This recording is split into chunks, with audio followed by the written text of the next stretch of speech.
वालेकुम नाजरीन, आप देख रहे हैं INN चैनल। मैं हूं शेख अहमद अली। आज की खास बात में हम देखेंगे कई अहम कौमी और बैनुल अक़वामी खबरें। कांग्रेस सदर मल्लिकार्जुन खड़गे ने इतवार को कहा कि पार्टी के हर ओहदेदार और लीडर को जिम्मेदारी के साथ अवामी खिदमत के अपने किरदार अदा करते हुए मोदी हुकूमत से तंग हर शख्स के साथ खड़ा होना होगा और एहसास खिदमत की इसी सुपुर्दगी के जोर पर पार्टी को इख्तिदार में लाया जा सकता है। मल्लिकार्जुन खड़गे ने आज कांग्रेस स्टीयरिंग कमेटी की मीटिंग से खिताब करते हुए कहा कि अगर कुछ साथी ये समझते हैं कि जिम्मेदारियों को नजरअंदाज किया जा सकता है तो ये उनकी भूल होगी और इसे कबूल नहीं किया जा सकता। अगर ओहदेदार जिम्मेदारी पूरी नहीं कर पाते तो उनकी जगह पार्टी के नए कायदीन को मौका देना होगा। इस मुश्किल इरादे के साथ चलकर ही कांग्रेस को इख्तिदार में लाया जा सकता है। कांग्रेस सदर के इंतखाब के बाद पार्टी की आला पॉलिसी साज तंजीम वर्किंग कमेटी की जगह पार्टी के काम को आगे बढ़ाने के लिए स्टीयरिंग कमेटी तश्कील दी गई थी और अब कांग्रेस के इजलास में नए ओहदेदारों का तकर्रुर किया जाएगा। पार्टी सदर के इंतखाब के बाद ये कमेटी की पहली मीटिंग थी जिसमें पार्टी के साबिक सदर सोनिया गांधी और स्टीयरिंग कमेटी के अरकान ने शिरकत की। मीटिंग में कांग्रेस सेशन की तारीख पर भी तबादला ख्याल किया जाना है। उन्होंने कहा कि मोदी हुकूमत ने मुल्क के सामने कई चैलेंजेस पैदा कर दिए हैं और उन चैलेंजों की वजह से आम आदमी के सामने कई मसाइल खड़े हो गए हैं।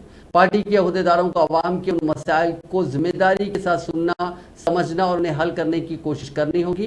कांग्रेस लीडर ने कहा कि हुक्मरान ताकतें मौजूदा माहौल में नफरत के बीज बोकर तकसीम के खेती काटने में मसरूफ हैं और उसके खिलाफ कांग्रेस के हर लीडर और ओहदेदार को मिलकर लड़ना है। ये हम सब का फर्ज है और यही राष्ट्र धर्म भी है। कांग्रेस ने कहा कि पार्टी के नौमुंतखब सदर मल्लिकार्जुन खड़गे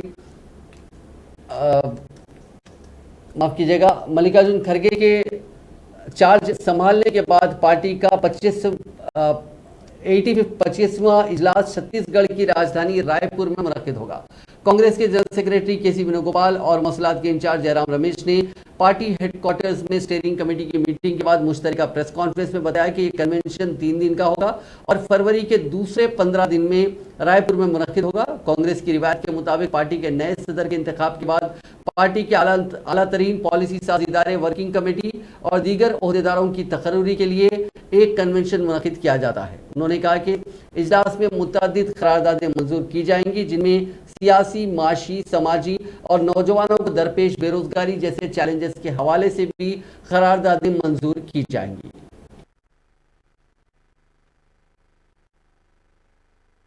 आज काफी लंबी बातचीत हुई, चर्चा हुई। सभी सदस्यों ने सुझाव दिए कि भारत जोड़ो यात्रा के बाद क्या होगा, तो इसका फॉलोअप क्या होना चाहिए।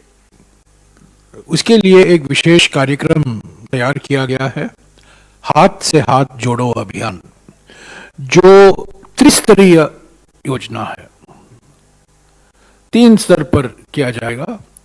यात्राएं होंगी ब्लॉक और बूथ के स्तर पर,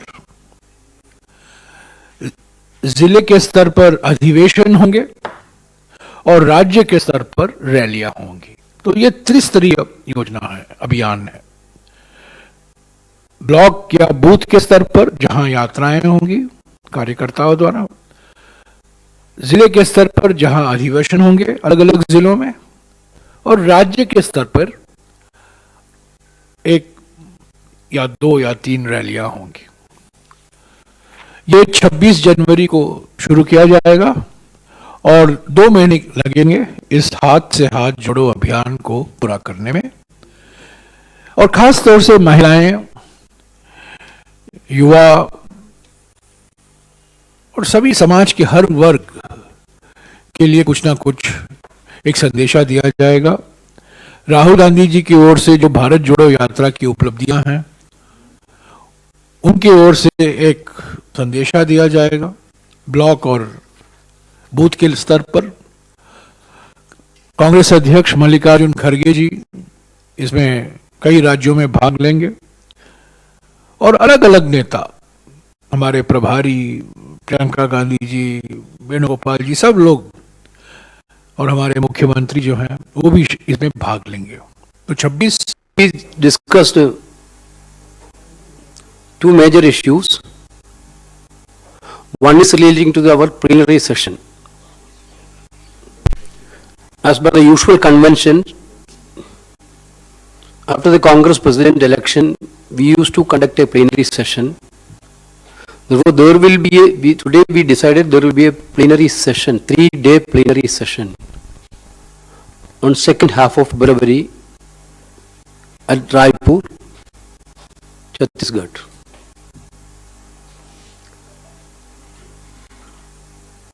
We will have a discussion on various subjects,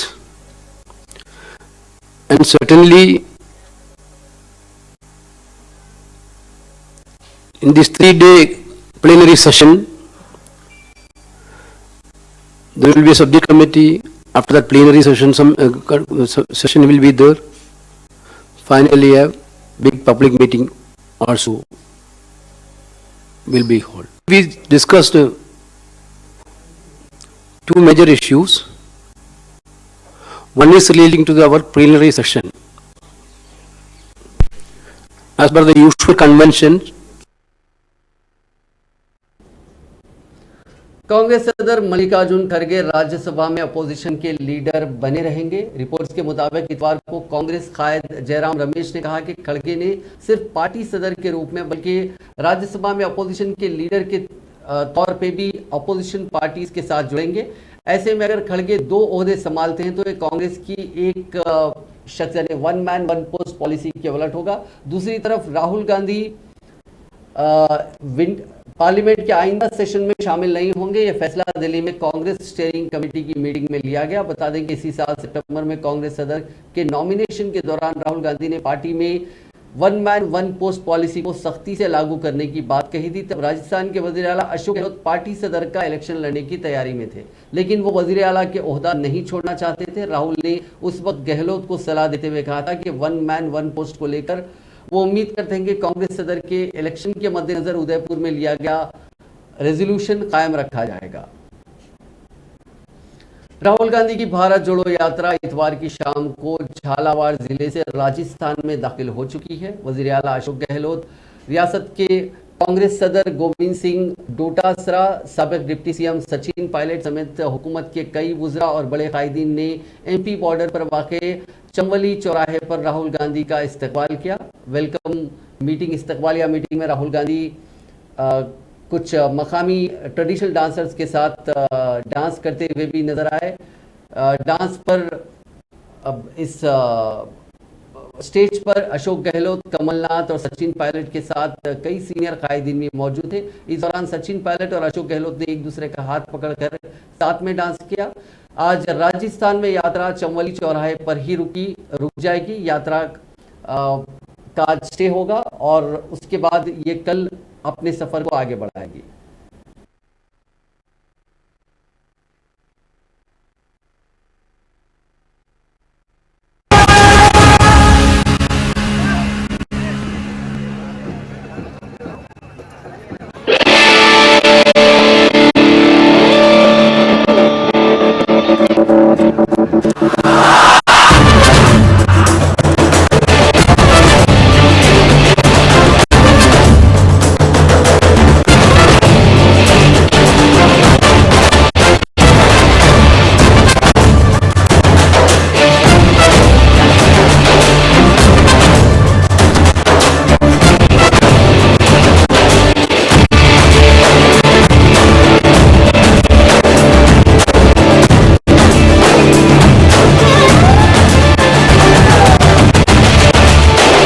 काफी लोगों ने कहा कि देखिए इस यात्रा को गाड़ी में करना चाहिए। दिग्विजय जी हैं यहां पे, उनको याद होगा जब दिग्विजय जी और बाकी लोगों ने कहा कि इस यात्रा को गाड़ी में करना चाहिए, तो मैंने कहा अगर आप यात्रा को गाड़ी में करवाना चाहते हैं तो मैं आपका आदमी नहीं हूं, फिर आपको किसी और से करवानी पड़ेगी। अगर यात्रा पैदल करनी है तो फिर मैं यात्रा करने के लिए तैयार हूं। और इसके पीछे मेरी सोच थी,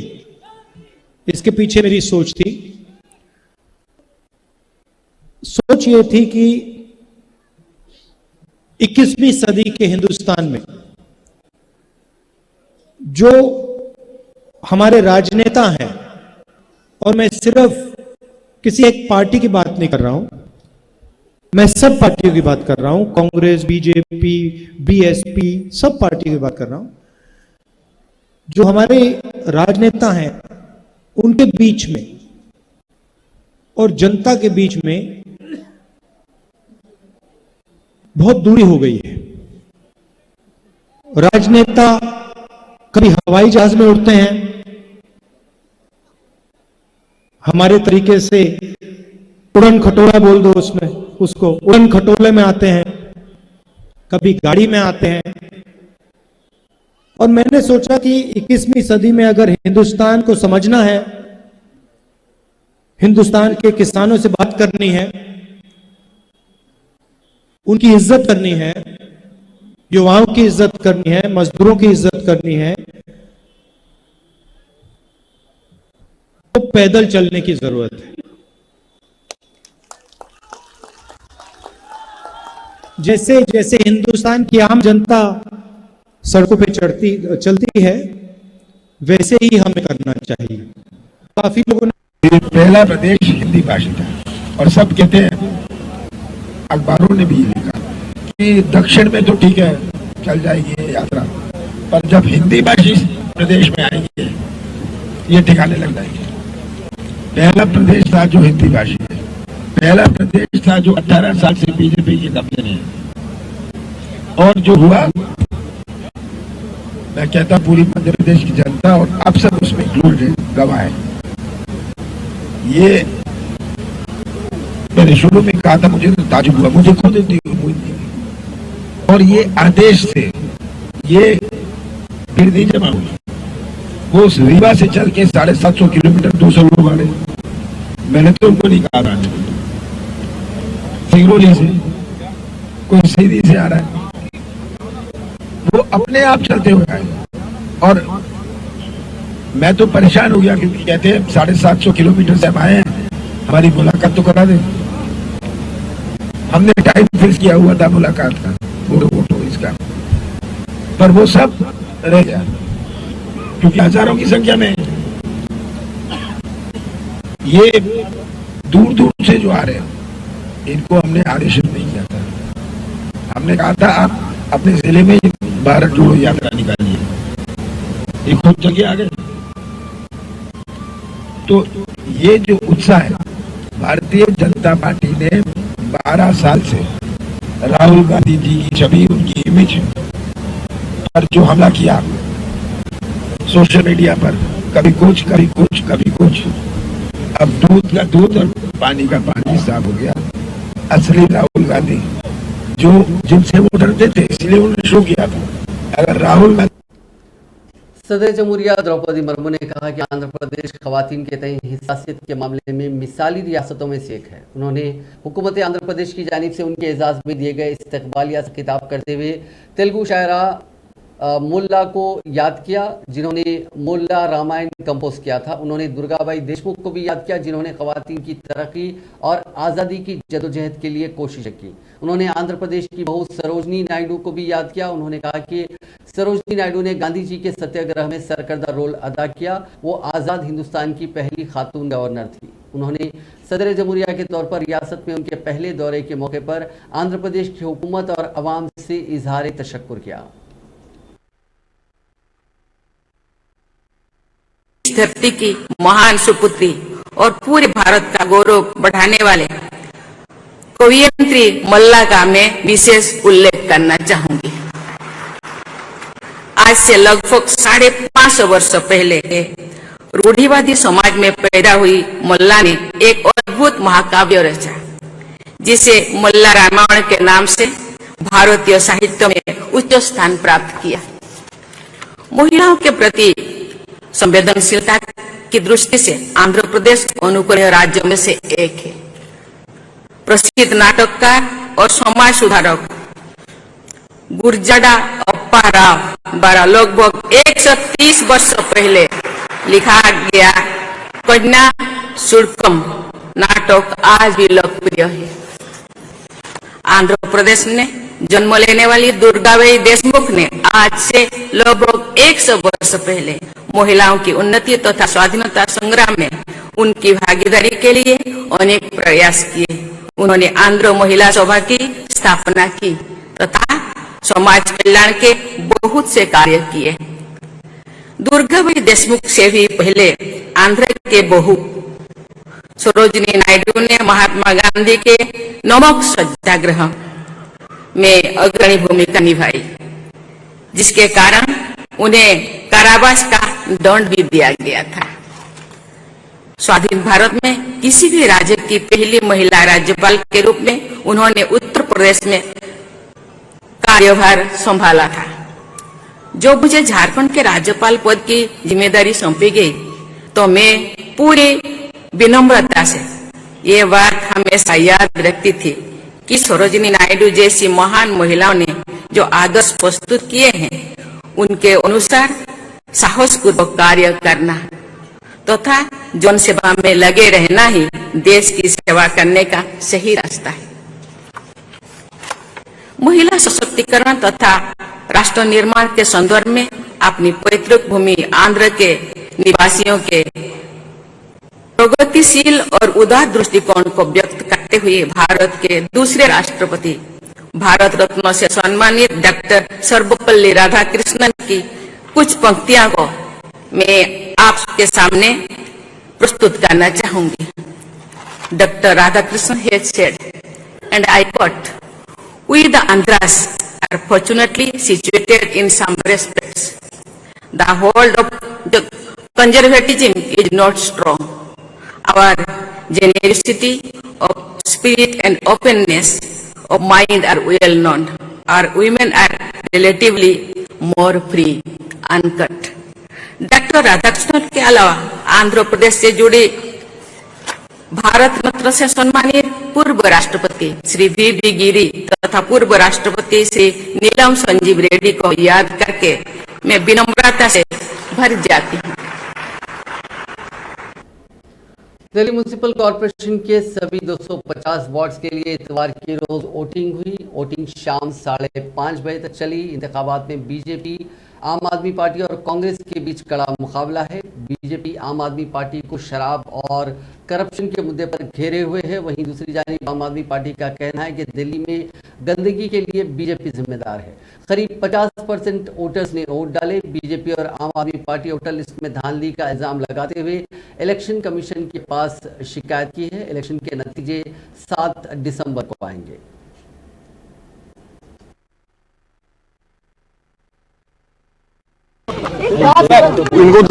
हम सब लोग दिल्ली से बहुत प्यार करते हैं।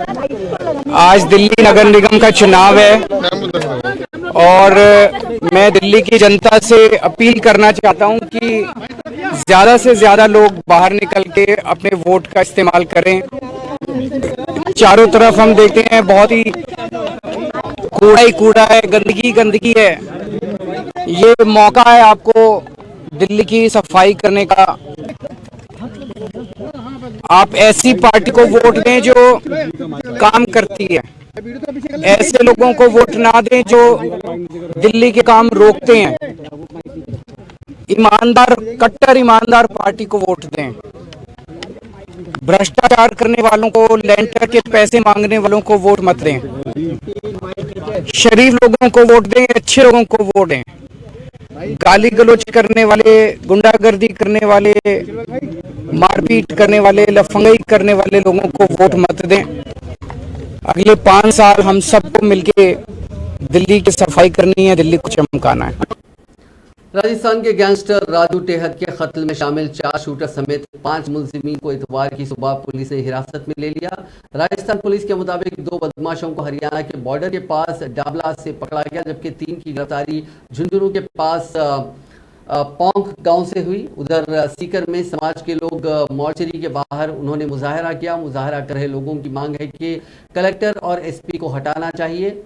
और इस दौरान शाम को करीब 6:30 बजे लोगों को समझाने के लिए ओहदेदारों के साथ वहां बातचीत की गई थी। आपको बता दें कि कल इस गैंग वॉर में वहां के गैंगस्टर राजू टेहत का गोली मारकर कत्ल कर दिया गया था।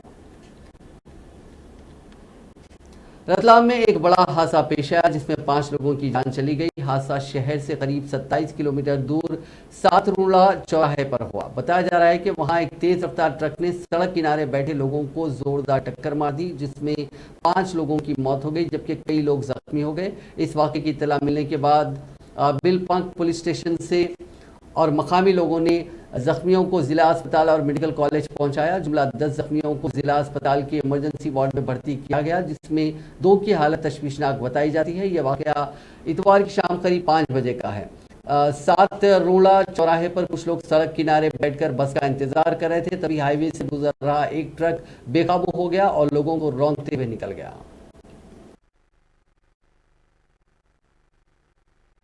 घटना हुई और कितने लोग इंजर्ड हुए हैं? देखिए, अभी रतलाम जिले का जो सातरूड़ा है वहाँ किसी बड़े ट्रक का जो ट्राला जिसको बोलते हैं उसका पंक्चर हुआ, धीरे टायर बस्ट हुआ, जिसके कारण से एक कैजुअलिटी हुई। इसमें लगभग 5 लोग हैं की मृत्यु हुई और बाकी के लगभग 10-11 लोग घायल हैं। घायलों का इलाज चल रहा है और जैसे आप लोगों को विद्युत टीम और तत्काल हमारा पुलिस का अमला, स्वास्थ्य विभाग का अमला और जो भी हमारे जो रेवेन्यू डिपार्टमेंट के सारे वगैरह सब लगे हैं। तो बड़ी घटना थी जिसमें हम सब पीड़ित परिवार के साथ में हम सब लोग, एक बच्ची भी छोटी घायल हुई थी जो उसकी माता के पास सर्विस कुशल हम लोगों ने पहुँचाया, उसकी माँ भी घायल है। इस तरह से एक घटना भी शाम को हुई थी। आर्थिक सहायता कुछ आपने देने की बात की? देखिए, निश्चित रूप से यहाँ पे इलाज भी चल रहा है। रेड क्रॉस के माध्यम से हम लोग सभी की हमारा दायित्व हम करेंगे ही, ये भी है। दूसरा कि हर स्थिति में हम लोग के साथ में 15 दिन में दूसरी घटना घटी है, 4 पहले घटी। क्या DPR को चेक कराएंगे कि किस कारण से इन रोडों पर पुल पर घटना? रियासत महाराष्ट्र के सोलापुर में गैर मामूली वाकया पेश आया। एक शख्स ने एक ही मंडप में 2 जुड़वा बहनों के साथ शादी कर ली। पिंकी और रिंकी नामी जुड़वा बहनें मुंबई में सॉफ्टवेयर इंजीनियर के तौर पर खिदमत अंजाम दिया करती हैं। इन दोनों ने जिस नौजवान के साथ शादी की उसका नाम अतुल है। दोनों खानदानों की रजामंदी से शादी हुई। कुछ दिन पहले पिंकी और रिंकी के वालिद बीमारी की वजह से इंतकाल कर गए। लड़कियां अपनी मां के साथ रहा करती थीं, ताहम हाल ही में उनकी मां बीमार हो गई और इन दोनों बहनों ने अपनी मां को हॉस्पिटल ले जाने के लिए अतुल की गाड़ी का इस्तेमाल किया। इसके बाद उनमें दोस्ती हो गई और दोनों बहनों ने अतुल से शादी का फैसला किया। क्योंकि बचपन से एक साथ पली बड़ी ये जुड़वा बहनें शादी के बाद भी एक ही घर जाना चाहती थी। जुमे को उनकी शादी की तकरीब मुनक्किद हुई, जिसकी सोशल मीडिया पर वीडियो वायरल हो गई। बहुत से लोग इस शादी की कानूनी हैसियत पर रिमार्क्स कर रहे हैं और पुलिस से भी शिकायत की गई है। पुलिस ने दूल्हे के खिलाफ एक मुकदमा दर्ज कर लिया है। उत्तर प्रदेश के लखनऊ में शादी की पार्टी उस वक्त मातम में बदल गई जब स्टेज पर आई दुल्हन की अचानक मौत हो गई। दुल्हन का नाम शिवांगी है और वो दूल्हे को वरमाला पहनाने स्टेज पर पहुंची थी। वरमाला डालने के बाद अचानक चक्कर खाकर वो गिर पड़ी, जिसके बाद उसे फौरी पास के हेल्थ सेंटर पहुंचाया गया, जहां डॉक्टरों ने उसे मुर्दा डिक्लेयर कर दिया। डॉक्टरों के मुताबिक दुल्हन की मौत हार्ट अटैक से हुई। जुमे की रात लखनऊ के भदवाना के रहने वाले राजपाल की बेटी शिवांगी की शादी थी। लड़की के अफराद खानदान बारात आने का इंतजार कर रहे थे। देर रात बारात पहुंची। रस्मों के बाद दूल्हा वरमाला के लिए स्टेज पर पहुंचा। दुल्हन का वो इंतजार कर रहा था। कुछ देर बाद दुल्हन वरमाला के साथ स्टेज पर पहुंची। वरमाला पहनने के फौरी बाद शिवांगी अचानक स्टेज पर गिर पड़ी। बताया जा रहा है कि शिवांगी की शादी से 15-20 दिन पहले उसकी तबीयत खराब थी, उसे बुखार हुआ था। डॉक्टर से उसे दिखाया गया था। डॉक्टर ने शिवांगी का ब्लड प्रेशर लो बताया। 1 हफ्ते पहले वो ठीक भी हो गई थी। इसके बाद अचानक शादी के दिन उसकी तबीयत बिगड़ गई और उसकी मौत हो गई। मेरठ में सड़क पर चलते चलते एक नौजवान को छींक आई और उसकी गिरकर मौत हो गई। कहा जा रहा है कि नौजवान को अचानक हार्ट अटैक आया और सिर्फ 2 सेकंड में उसकी जान चली गई। उसके साथ चल रहे दोस्त भी समझ नहीं पाए कि क्या हुआ। मौत का पूरा ये वाकया रास्ते के एक बिल्डिंग में लगे सीसीटीवी कैमरे में कैद हो गया। अब ये सीसीटीवी फुटेज तेजी से वायरल हो रहा है। वीडियो 2 दिसंबर का बताया जा रहा है। मरने वाला जुबैर 18 साल का था। वो खिदवाई नगर गली नंबर 3 का रहने वाला था। वीडियो में दिख रहा है कि एक गली में रात 11 बजे 4 दोस्त घूमने निकले हैं। उन्होंने एक दूसरे के गले में हाथ डाल रखा है। तभी एक दोस्त को अचानक छींक आती है। नौजवान को गले में कुछ कसापन लगता है और वो अपना गला पकड़ता है, फिर 2 कदम चलते ही जमीन पर गिर पड़ता है। साथ ही चल रहे तीनों दोस्त समझ नहीं पाते कि क्या हुआ है। साथ चल रहे तीनों लड़कों ने जब अपने दोस्त को जमीन पर अचानक गिरा हुआ देखा तो उनकी चीख निकल पड़ी। तीनों दोस्तों ने फौरन नौजवान के हाथ पैर रगड़कर उसे जगाने की कोशिश की, लेकिन वो नौजवान नहीं उठा। चीख सुनकर मोहल्ले के लोग भी घर से बाहर निकल आए। तीनों नौजवान अपने दोस्त को गोद में उठाकर फौरन बाइक से अस्पताल ले गए। वहां डॉक्टरों ने नौजवान को मुर्दा डिक्लेयर कर दिया। पंजाब के फतेहगढ़ साहिब में राजेंद्रगढ़ के करीब पिछले हफ्ते एक हादसा पेश आया था। सड़क किनारे एक ट्रक पलट गया और मकामी लोग और राहगीर उस ट्रक में सेब की पेटियां थी। सेब की 1200 पेटियां वो लोग उठाकर चले गए। हैरत की बात यह है कि लोगों ने जख्मी ड्राइवर की सुध लेने के बजाय सेब की पेटियां उठाना जरूरी समझा। मौके पर कुछ लोगों ने सेब की पेटियां उठाने वाले लोगों की तस्वीरें अपने मोबाइल कैमरे में कैद कर ली। लोगों की लूट देखकर जख्मी ड्राइवर ने आसपास खड़े चंद लोगों से कहा कि इतनी बेइंसाफी, क्या ये पंजाब है जहां एक सेब खाने को लोग गुनाह समझते हैं, लेकिन किसी का इतना नुकसान होने पर लोगों को 1 मिनट भी शर्म नहीं आई। ट्रक में सेब की करीब 1260 पेटियां थी, लेकिन कोई वहां पर एक पेटी भी नहीं बची। ड्राइवर ने कहा कि मैं अब कारोबारी को क्या जवाब दूंगा, क्या कहूंगा कि लोग मेरा माल उठाकर कहां ले गए। इस पूरे मामले का जब वीडियो सोशल मीडिया पर वायरल हुए तो पुलिस ने एक बाज़ाब्ता शिकायत दर्ज की और इसे ट्वीट किया और कहा कि जो लोग सेब वहां से उठा के ले गए हैं उनकी पहचान होगी और उनके खिलाफ कार्रवाई की जाएगी। अब आपको हम एक दिलचस्प वीडियो हैदराबाद का दिखाते हैं। हैदराबाद में एक MBA तालिबे इल्म को एक शादी की दावत में बिना इनविटेशन, बिना दावत पहुंचना बहुत महंगा पड़ा। उसने होटल में पहुंचकर खाना तो खा लिया, लेकिन उसके बाद उस लड़के से बर्तन धुलवाए गए। एक और वीडियो सोशल मीडिया पर वायरल हो रहा है जहां पे एक लड़का बाज़ाब्ता दूल्हे से कहता है कि वो शादी की दावत देकर वहां पे खाना खाने के लिए आ गया। वो MBA का तालिबे इल्म है, वो एक हॉस्टल में रहता है, उसके हॉस्टल में खाना नहीं था, लिहाजा उसने पूछा कि क्या उसे उसके दावत में आने और खाना खाने पे कोई एतराज है। ये दोनों वीडियो सोशल मीडिया पर काफी वायरल हो रहे हैं।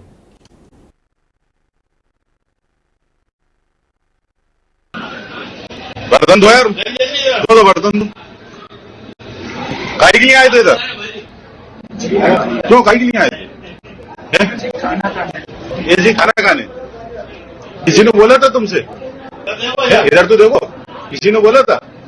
वैसे ही आ गए फ्री में। अब मालूम है तुम्हें खाना खाने की सजा क्या है? फ्री में खाना खाने की सजा क्या है? दो अच्छे से दो जरा। घर में कैसे धोते हो? क्या करते हो? से हाँ, क्या आपके शादी में हम आए? हाँ, और हमको पता नहीं आपका नाम क्या है, घर कहाँ है। सही। हम हॉस्टल में रहते हैं, हमको भूख लगा। अच्छा, हम आ गए यहाँ पे खाने। आपको कोई दिक्कत? कोई दिक्कत मतलब ऐसे चल रहा था वहाँ पे। अच्छा, तो हम सोचे क्या कि उसके खा लेते हैं, हॉस्टल में रहते हैं, बनाए नहीं थे। अच्छा, तो इसलिए हम सोचे एक बार आपको बोल दें। ऐसे शादी की ढेर सारी शुभकामनाएं आपको। हाँ, एकदम बस यही बोलना था। अब अपना हॉस्टल के लिए लेते जाना। हॉस्टल ठीक है खा लेते हैं। तब बच्चा लोग के लिए भी गाल लेते जाना। एकदम ठीक है। आखिर में बात क्रिकेट की। टीम इंडिया को वनडे सीरीज के पहले मुकाबले में 1 विकेट की करारी हार झेलनी पड़ी। इस शिकायत के बाद इंडियन टीम 3 मुकाबलों की इस शिकस्त के बाद टीम इंडिया 3 मुकाबलों की सीरीज में 0-1 से पिछड़ गई। इस मुकाबले में कई चेंजेस, बदलाव देखने को मिले। कभी इंडिया ड्राइविंग सीट पर रहा तो कभी बांग्लादेश। इस लो स्कोरिंग मुकाबले में बांग्लादेश ने टॉस जीतकर पहले फील्डिंग करने का फैसला किया। इंडिया की पारी 41.2 ओवर्स में 186 रन के स्कोर पर सिमट गई। KL राहुल ने सबसे ज्यादा 73 रन बनाए। जवाब में बांग्लादेश की टीम ने 46वें ओवर में 9 विकेट पर जीत के लिए जरूरी रन बना डाले। बांग्लादेश की जीत के हीरो मेहदी हसन मिराज और मुस्तफिजुर रहमान रहे, जिन्होंने आखिरी विकेट के लिए 54 रनों की पार्टनरशिप की। टीम ने 136 के स्कोर पर 9वां विकेट गंवाया था। उसके कप्तान लिटन दास ने सबसे ज्यादा 41 रन बनाए। इंडिया के लिए मोहम्मद सिराज ने सबसे ज्यादा 3 विकेट लिए। नाज़रीन, आज की खास बात में बस इतना ही। आपसे कल मुलाकात होगी नई खबरों के साथ। आप देखते रहिए INN चैनल।